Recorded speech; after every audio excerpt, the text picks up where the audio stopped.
Carolyn, here we are again, Lexington, Kentucky, at the home of Henry Clay, one of the greatest statesmen that Kentucky ever did have. And actually, you know, he is considered one of the 5 most outstanding statesmen in the United States. I believe I'm correct when I say so. I believe the Congress of the United States so voted him one of the top 5. Correct. Now we're here at his home. It's called Ashland, and he purchased this property in 1806, wasn't it? Right. At that time, it had 600 acres of land. Of course, now it's down to, I think, about 18 acres. It's on the historic register, of course.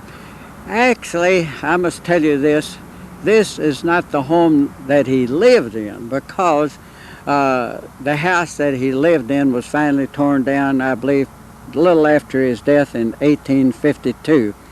And his son, James, purchased the property, and he built this very fine mansion, is what it is. It's a mansion.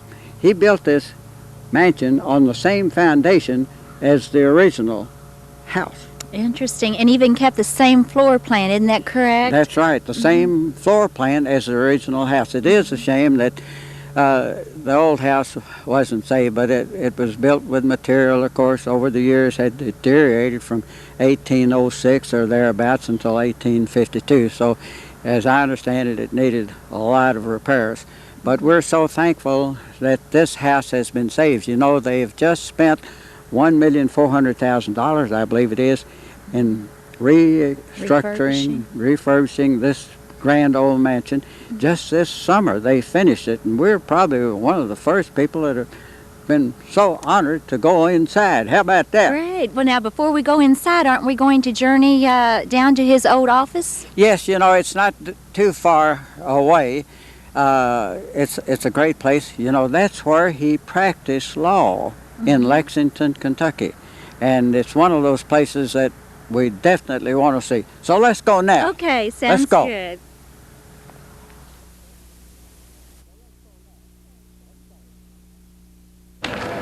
Carolyn, we're now at 178 Mill Street in Lexington. You know, in the past somebody said, well, where is Traveler's Rest? Well, I want everybody to know that we're now in Lexington, Kentucky.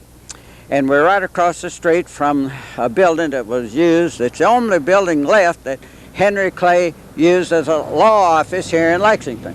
And the building was actually built in 1803.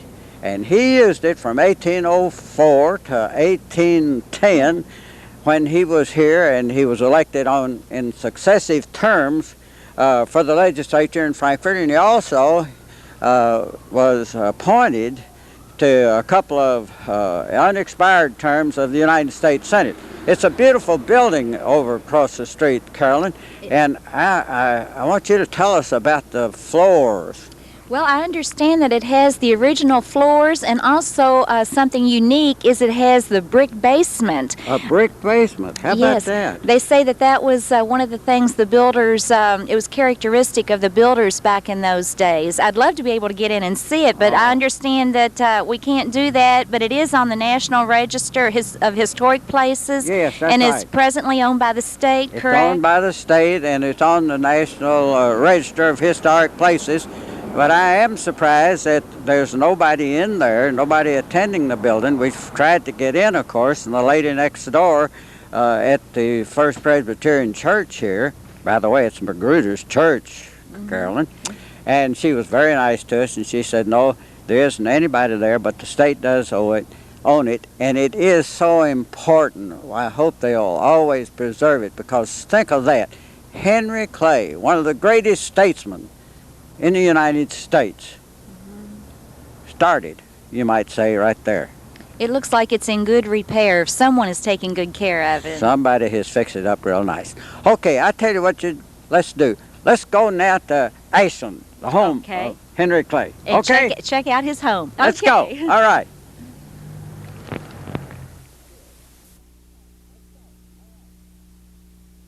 Okay, Carolyn, we're back once again here at Ashland, and I want you to see one of the original ice houses. There are two.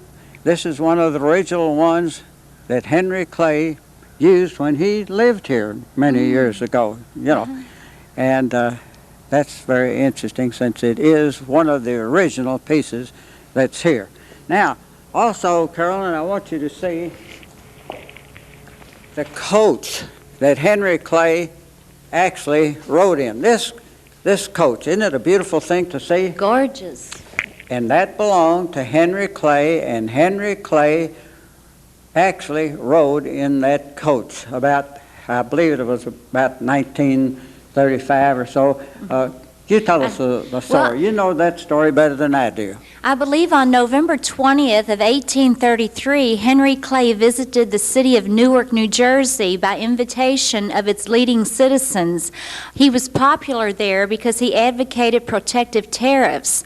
He toured various factories, and as a token of appreciation, this coach in which he had ridden was presented to him.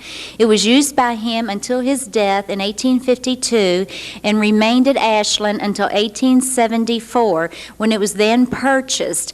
But now it has been returned back home to Ashland. I think by all means we ought to give a real loud of applause, really, to the fellow that brought it back here to Ashland, because that's really quite an historic piece right there. Right. The coach.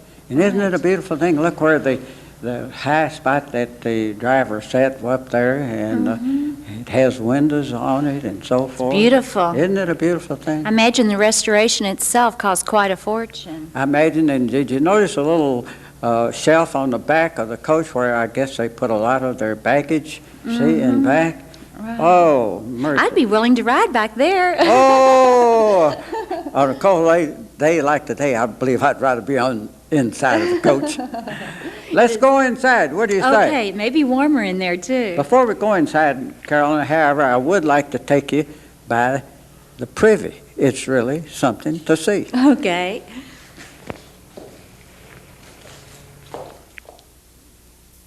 Carolyn, you see the smokehouse. A beautiful place there, really, for a smokehouse.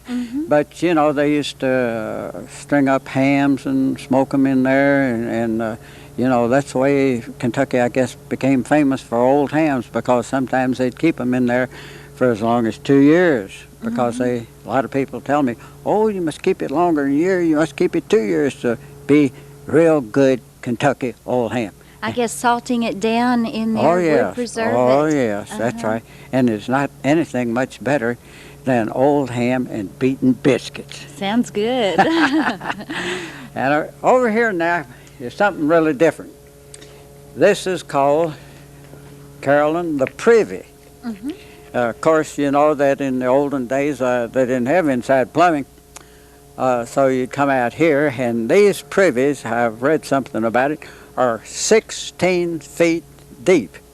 And when they were doing some of the restoration, why, they discovered all kind of artifacts way down there at the bottom of the 16 feet. They just discarded everything in these privies, You right? just threw it away. Yeah. So many of the pieces of china and so forth. And on the other side of this building, why, I'm going to show you a place where I think that you're going to enjoy some of the artifacts that were actually found at the bottom of those privies. You notice there were two of them. Right, in very fine shape, In very fine shape. Now, in here, I think we should step in here just for a minute, Carolyn. But one of the things I'd like to point out, here's a little teeny-weeny toy pistol. Oh. That was found. All of these items, as I understand, were found at the bottom. Even an old shoe. And here's pieces of porcelain and so forth that they found at the bottom. There's another old shoe. Look at that. That looks more like a lady's boot, doesn't it? Because it's so small. It says artifacts from soil levels dating from 1860 to 1880. What about that? That's a long time ago. That was before I was born. You know that? And do you know, we hear about the environment and everything, when we discard things, how long it takes for paper cups to deteriorate. This just shows these things stay around for a long time in our soil, don't Isn't that the truth? I guess good old limestone soil does save an awful lot of things, doesn't it? Right. You know, it's so cold I'm beginning to stutter. It is very cold today. So nice to see you today. Well, welcome to Ashland, Mayor Sower. Come on in. Thank you. I would like for you to know my co-worker. This is Carolyn Schaefer, Ms. Holwork. Nice Hi to there. meet you. Nice to And meet this, you. This lady had a lot to do with the restoration of this fine building. Did you know that? I think they've been working very hard, haven't Yes, they, on it's- this project? And they were able to collect about $1.25 million to restore this fine place, and it's really a museum place, you know, really something that anybody that comes to Kentucky that they really should see and come here. Now, as I understand, Henry Clay's house that of course, he came here and he actually purchased about 600 acres, I believe, here or thereabouts. That's right. And of course, over the years, he gave some of it to his children and so forth, and I suppose probably also sold some to pay off some debts, probably, maybe. Maybe over the years, some Over of the us. years, yes. And that's down to what, about 18 or 20 acres, I believe. That's right. Mm-hmm. It's 18 acres surrounding the house, and then there's some original outbuildings here, too. Yes, we saw the outbuildings. We went by the ice house out there, and gee, it looked icy today. But also, I thought it was important that, of course, Henry Clay purchased the place about 1803 or 6 or somewhere around in there. And then it became in sort of need of repair when he passed away in 1852. I believe that's right. correct. And his son, James Clay, at that point decided to raise the house, tear it down to the ground, and he built this house on the same site. It's the same size, it's the same place on the property, and as architects say, it has the same footprint. Is that right? Is the floor about the same as it was, or just the foundation? I thought I heard somebody say the flooring, some of the flooring was the same, or do you know? We don't have that kind of information for. I see. There were probably some things that were reused in the house. Some of the wood, some of the doors maybe were reused. I see. But we do know that it's the same floor plan as Henry Clay's house, and his son James built it as a monument to his father. And the Clays lived here until just, about 48 or thereabouts? Didn't you tell me that Ms. Bulwark, who was a direct descendant of Henry Clay, she was the last one of the Clays to live here? Is that correct? That's right. 4 generations of Clays lived here. First Henry Clay, then his son James, then Anne Clay McDowell, who was Henry Clay's granddaughter, and then her family, one of her daughters was the last, Anne Clay's daughters, was the last Clay to live here. I think Anne Clay McDowell was also related to our friend Ephraim McDowell. We did the Ephraim McDowell house over in Danville, and I believe that she was descended from Ephraim, Dr. Ephraim McDowell. I believe I'm correct. That's her husband, who was Yes. descended. Yeah, Yes. they're all Yes, related. that's what I mean. That's right. Yes. Yeah, Uh-huh. that's right. That's interesting. Now, I'm really taken in with the, I guess you wouldn't call it a chandelier, but it's a beautiful piece. Tell us about that piece. Well, that's the front hall light fixture. All the light fixtures in this house are original to the house. Some were put in the 1850s when the house was built, and then as we go through the house, some of the fancier ones were added in the 1880s when Anne Clay McDowell remodeled. I see. She did remodel part of the house then. I see. Isn't that interesting?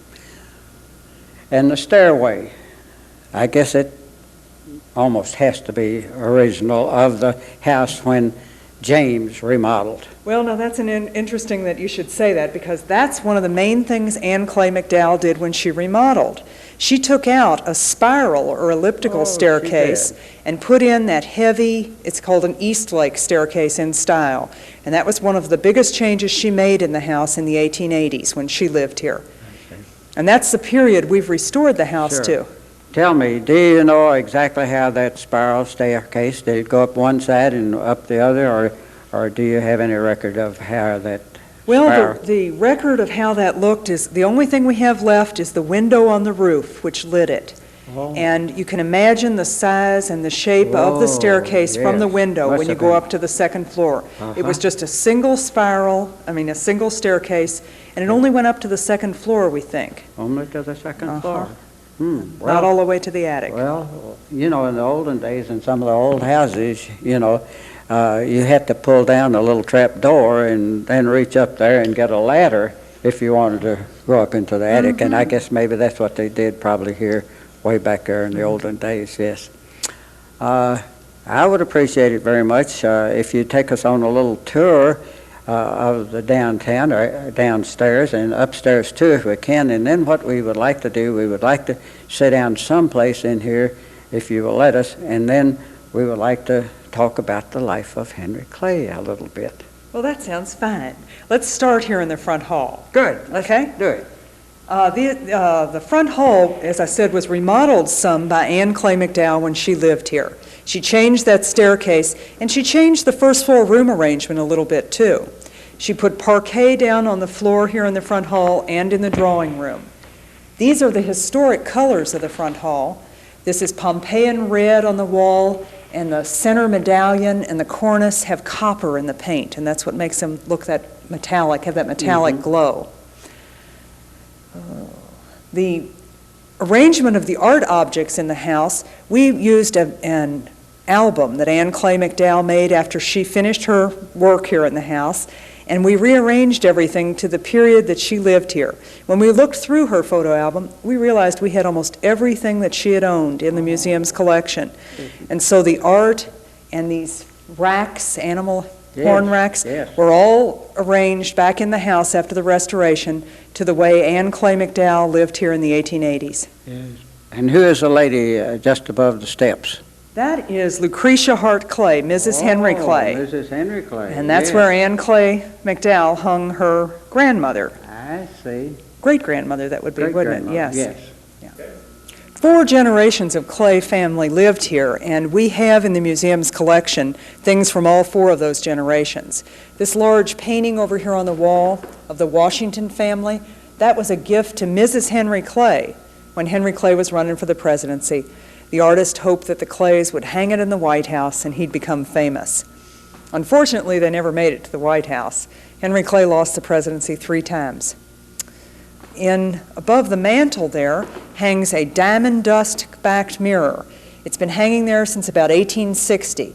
It's not tarnished the way you would expect a mirror that old to be because it's not backed with silver. It's backed with diamond dust. Diamond dust. That's Henry Clay there. Yes, I recognize the picture on the wall. There between the windows. I don't know if we can see that, but that's...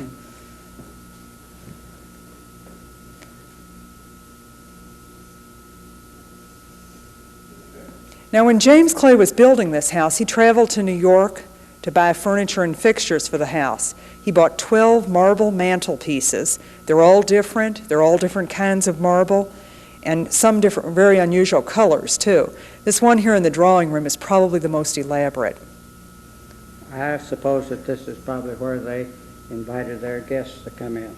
Well, this is called a drawing room because it's where you withdrew after dinner. Oh, We'll visit another room in the house, the front parlor, where they probably invited their daytime guests. Good, you're getting me straightened out early. Now, this room, too, is arranged now the way Anne Clay McDowell had the furniture when she lived here. And this is a silver light fixture. If you had visited here 2 years ago, you might have thought it was dirty brass, which is what it ended up looking like. I think even the man who restored it was impressed and surprised when it turned out to be silver. And the piano. Now, the piano is not a family piece. It dates from about 1844 and is one of the few items in the collection that did not belong to the family. It's of the period, though, 1845. Oh, yes. That goes beyond when I was born. We ready for historic colors? This center medallion and cornice have bronze in the paint. And this grass cloth on the wall is a material that was used on the wall during the period that Anne Clay McDowell lived here. Below the rail on the wall is a material called lincrusta. It's a forerunner of linoleum and actually was invented by the same man who eventually invented linoleum. It's been there since about 1900. In this room there are portraits of several family members. Anne Clay McDowell, the granddaughter who did the remodeling we've looked at, is there above the mantel. Her husband, Major Henry Clay McDowell, is above the sideboard. He was no relation to Henry Clay, just a namesake. Above the sword, the gentleman hanging there above the sword, is Henry Clay Jr. He was killed in the Mexican-American War, a war his father had bitterly opposed, and someone sent his sword back to the family after his death. You know that he is buried right there in Frankfort, Kentucky, Henry Clay Jr. I didn't know that. Yes, they brought him back and had quite a ceremony up in the Frankfort Cemetery, and I know exactly where his grave is. And he was quite a young man, and he got killed at the Battle of Buena Vista. Is actually the technical, I believe, battle where he was killed. Sad, very sad. Now, the lady in red across the way, that's Henry Clay Jr.'s wife, and they're the parents of Anne Clay McDowell, so you can understand why she hung them this way in her dining room. The dining room, too, we worked from her picture album to rearrange after the renovation, and you'll notice on the dining room table is Mrs. Henry Clay's ice cream service. The Clays were very proud of their hospitality and pleased that they could serve ice cream in the summer in Kentucky. You saw the ice houses outside. There are two of them. Those were built for Henry Clay and were used in his time.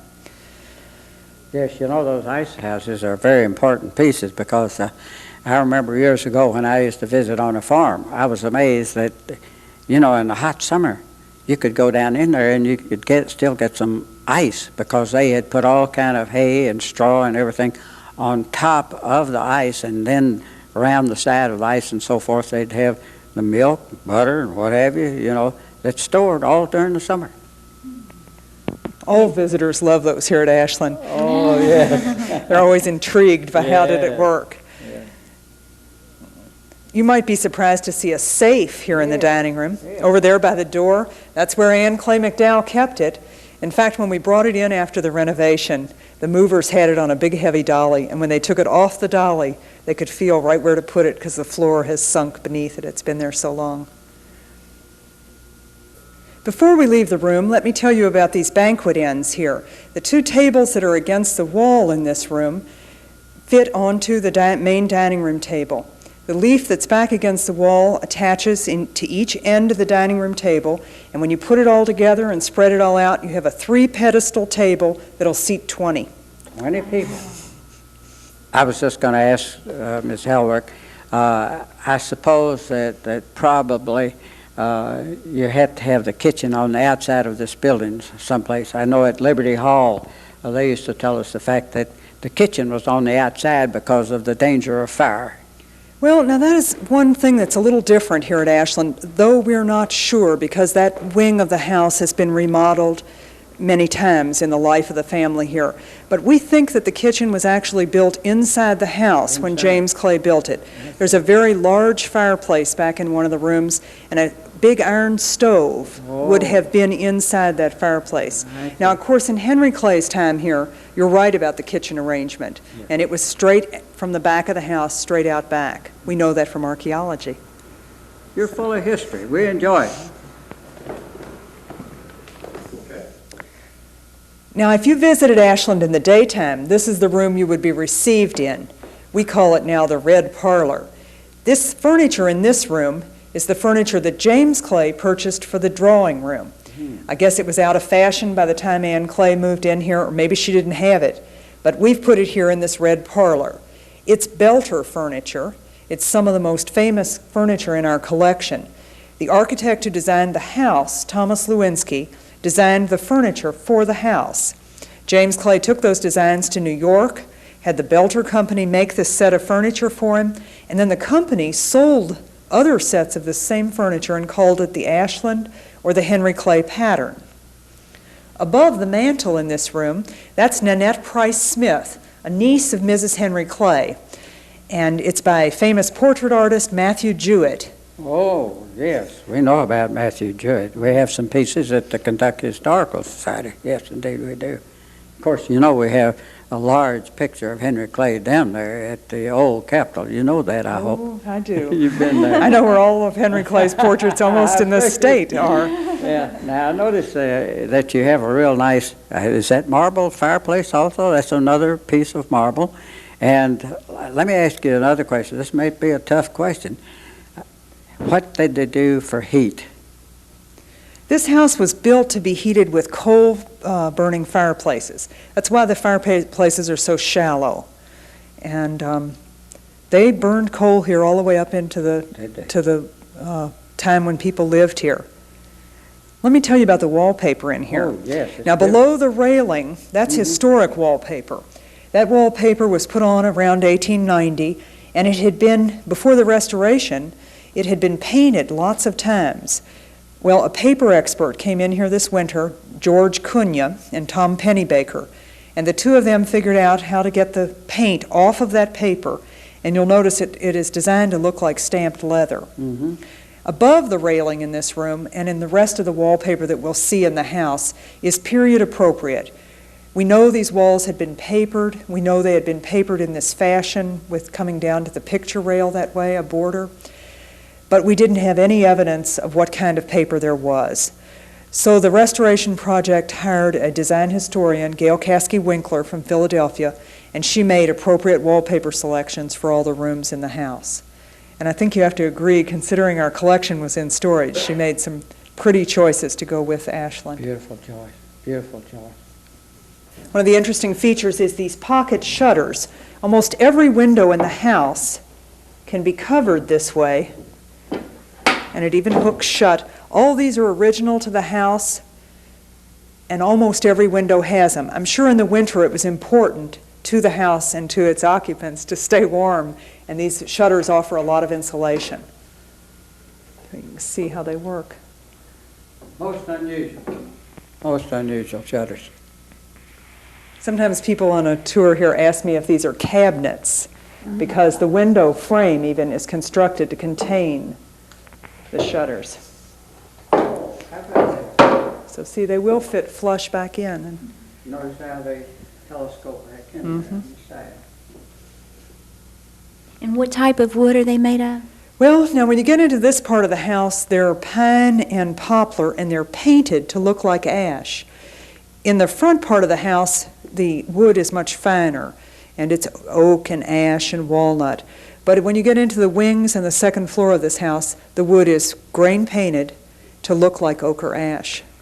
You know, I understand that one of the reasons that Henry Clay named the place Ashland was because there was so much ash wood around there. Is that correct? That's right. When Henry Clay bought this property, there was such a large stand of ash trees that he named it Ashland. And the next room we're going to go in is filled with furniture carved from trees grown here on the site. Oh, how interesting, yes. Now we're in the bedroom. Yes, And whose bedroom was this? well, I'm sure over the generations, lots of different Clays slept in this bedroom. This front bed chamber is filled with ash furniture. This ash furniture is made from trees grown here on the site, and the family story has always been that it was carved in Winchester. It was made around the time this house was built, about in the 1850s, and it's beautiful, isn't it? Ash is a very hard wood to have been carved so elaborately. Just look at all of that above the headboard there. I guess what do you call it, cheesecake or something like that, isn't it, that they call the scrolls and so forth and so on. You know, a lot of hand carving there. That must have taken an awful long time. And over here in the corner I noticed a wardrobe. That's right. You know, they didn't have too many closets in those days, and they had a lot of wardrobes. I can remember quite well my parents had wardrobes in the corner of the house. Our house was built in 1900, so it's quite old. Yeah, I'm impressed with that mirror, too, over there. well, now that is called a chevelle, and it's kind of a forerunner of a dressing table. And the little side doors open, and you could keep things in there. And then there are little drawers at the bottom. It is a magnificent piece, isn't it? And does that also date back into the 1850s, you think? Yes, that is part of this set of furniture. Now we're on the East Lake staircase of the hall. This is one of the big changes that was made in this house in the 1880s. This staircase is much bigger and heavier than the original staircase. Below the railing here is an interesting paper. It's historic too, dating from the 1890s or so. It's called anaglypta, and it's paper. It's very heavy fiber paper, and it's made to be painted. Made to be painted, isn't that? And this is the historic color too. It's the same color as the front hall, Pompeian red. Now, if you look up at that window, you can maybe imagine the shape of the old staircase in this house. You can see that it was elliptical in shape, and that window lit it. Oh, what about that? This was a gift from Henry Clay to Thomas B. Stevenson. Dr. Clark said he thought that Thomas B. Stevenson was the editor of a paper and that Henry Clay had given him this cane. It has an animal's bone on the end of it and a silver tip.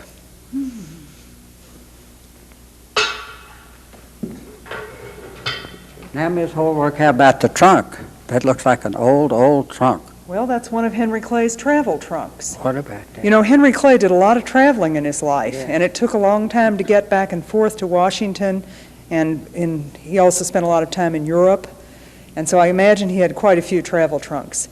This room here on the second floor is a bedroom that we have filled with Henry Clay antiques. This is a bed of Henry Clay's with the original canopy. You saw the leather travel trunk. We have a leather travel flask of his, too. Oh, pretty good size. It is a pretty good size. Maybe he used it on the campaign trail.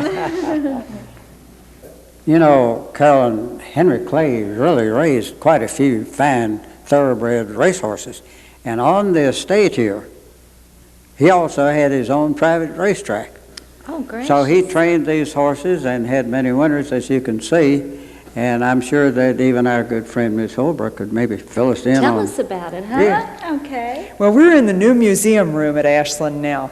This was built as the master bedroom of the house, and the Henry Clay Memorial Foundation decided this winter to change it from being a bedroom into being a museum room.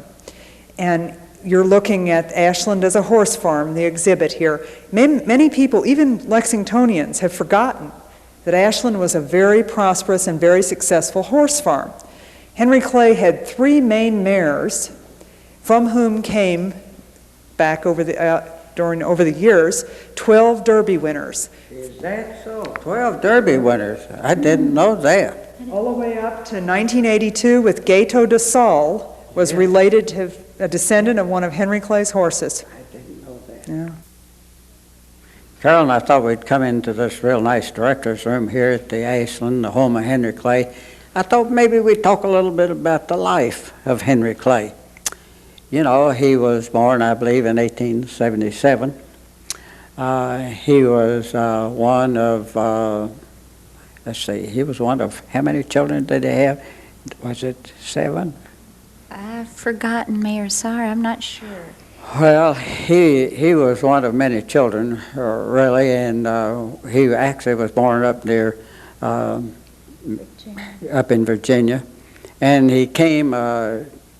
Actually, his parents, if I remember correctly, his parents left him up in Virginia, and they came down here to Versailles, Kentucky. Now, his father was a minister, isn't that correct? Yes. And then died when Henry was about 4?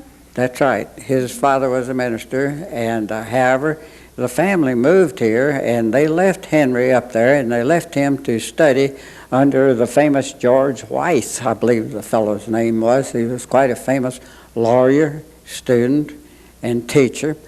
And just before they left, why his father was able to get him. First, he worked in a drugstore, and then from the drugstore, why as I say, he worked in under George Weiss for several years, and then he finally decided that he would come to Kentucky.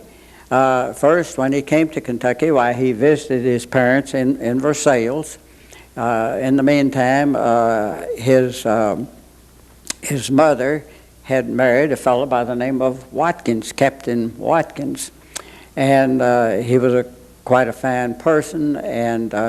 But Henry Clay saw that the most of the political activity, in particular, was around Lexington and Frankfort. So he came over here to Lexington, Kentucky, and he opened up a law office here and did quite well.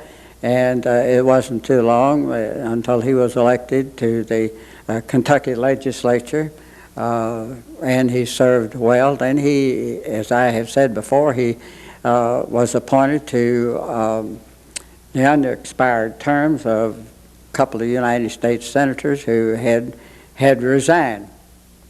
So then he was elected to Congress of the United States. And he went to Congress first. He went to, of course, he served these unexpired terms in the Senate, U.S. Senate.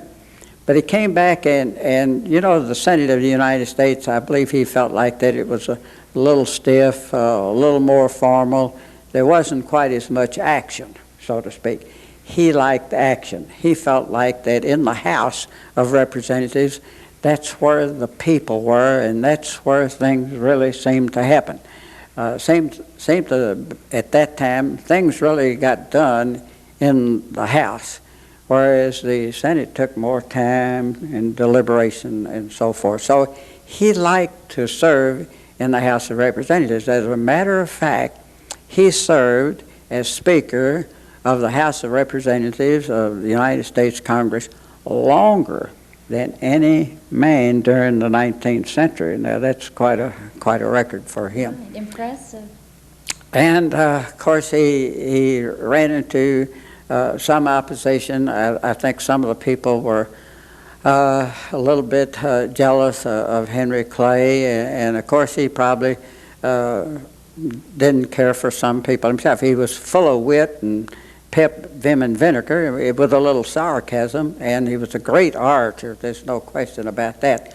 But in some of the wit and sarcasm, he did hurt some people, Carolyn, that actually remained his enemies over the years. I never will forget that there is a story that there was a gentleman by the name of John Randolph from Virginia. And John Randolph and Henry Clay didn't get along at all. They just didn't like each other, period. So one day, John Randolph was walking down the aisle, and he met Clay coming right to him. And John Randolph says, "I don't get out of the way for any skunks." And with that, Henry Clay jumped aside, and he says, "Well, I do."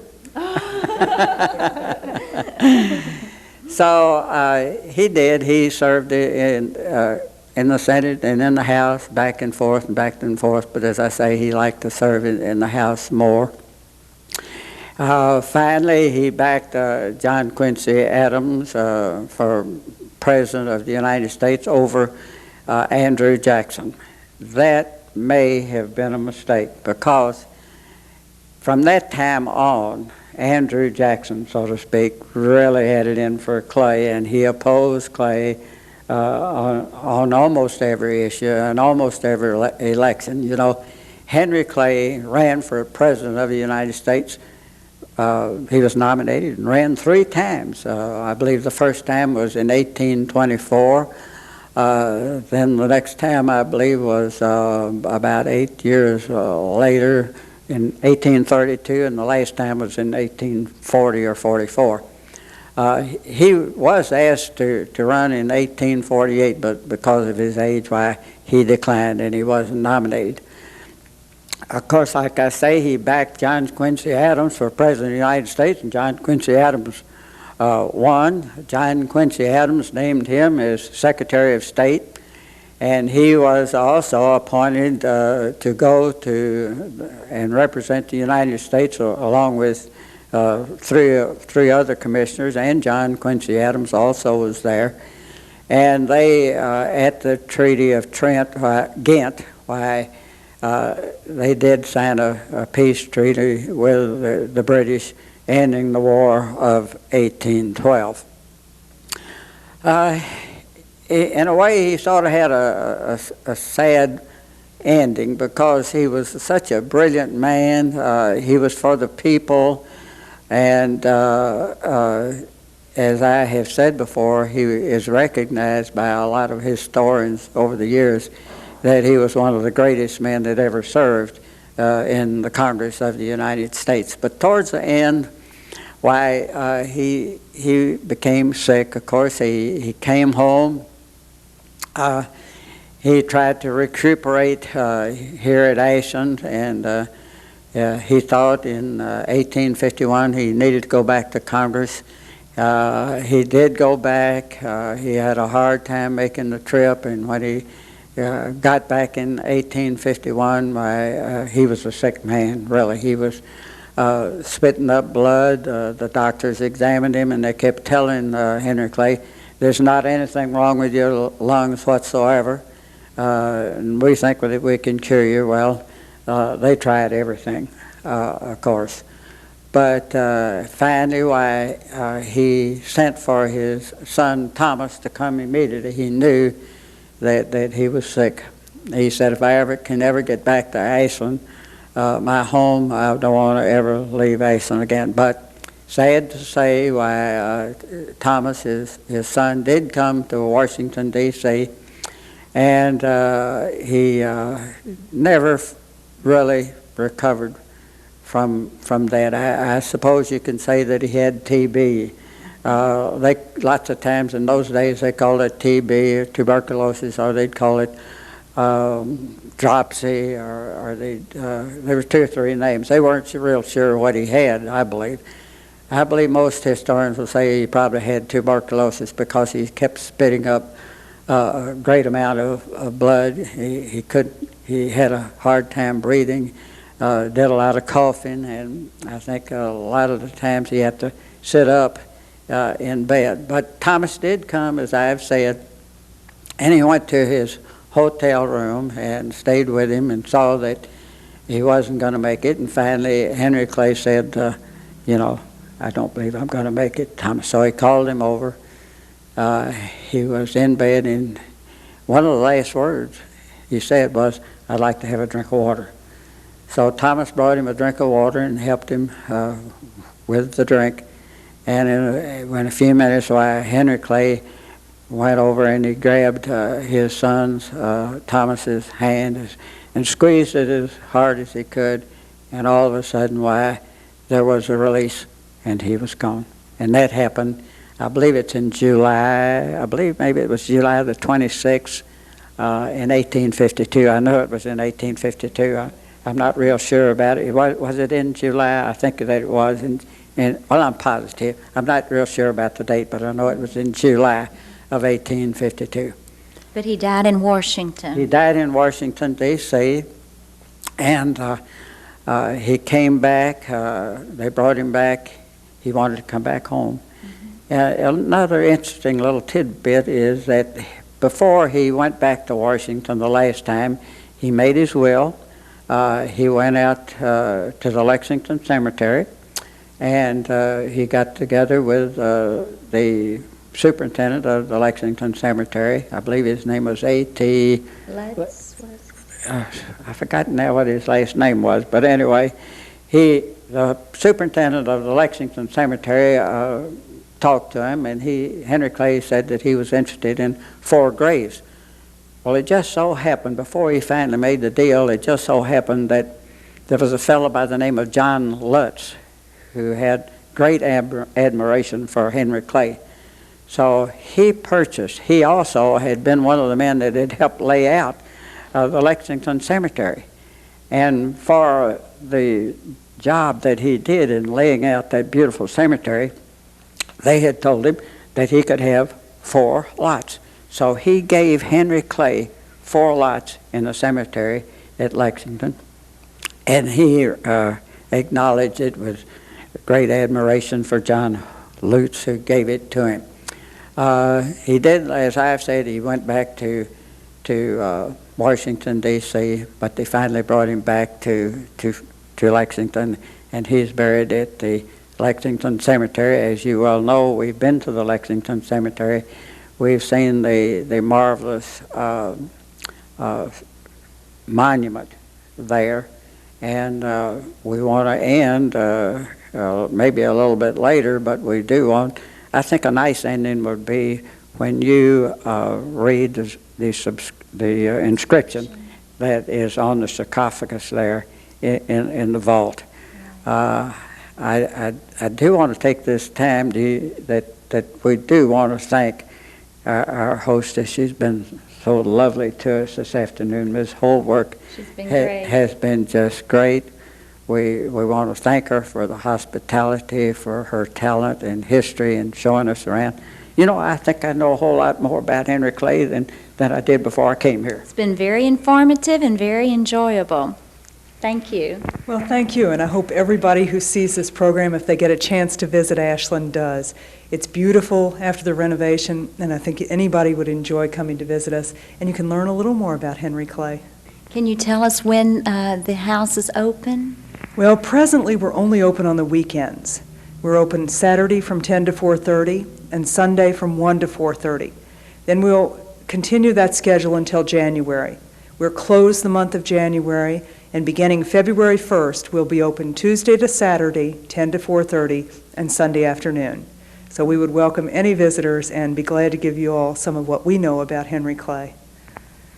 Well, we certainly will be glad to tell the people in Frankfort that they must come to Ashland to see Henry Clay, and if they have an opportunity, they might sneak into the director's little office in back of the building, and maybe they could even get a fine lady by the name of Mrs. Holbrook to really show them around. We do. We've enjoyed being here. We want to tell Miss Holbrook this. If she's ever comes to Frankfort, you know, I've given quite a few historic tours myself in the corner of celebrities in particular, and we would even give her a personal tour. You think we could afford to do that? I think we can do that. Good. We'd love to have you. Thank you. Enjoyed being here. And I want to also thank my good friend. You know, Miss Holbrook, we have one of the finest photographers that you'll find any place. This gentleman has worked for CBS. You know, he worked at CBS for a while. He finally came on down to Channel 27. He stayed there for a while, and then he saw the light, you know, and he came to Frankfort, KY, the capital of the state. And we were fortunate in Channel 10 to employ Doug Crowe as our top photographer. And we want to thank Doug for his work that he's done. He's helped us a whole lot today. And he hasn't felt too well in this cold weather, but he's struggled with us, hasn't he? Yes, I know he's probably saying, gee, I'm glad this is over. I think, Carolyn, that you should read the inscription that is on this beautiful sarcophagus of Henry Clay. Go ahead. I can, with unshaken confidence, appeal to the divine arbiter for the truth of the declaration that I have been influenced by no impure purpose, no personal motive, have sought no personal aggrandizement, but that in all my public acts I have had a sole and single eye and a warm, devoted heart. I have directed and dedicated to what, in my best judgment, I believe to be the true interest of my country.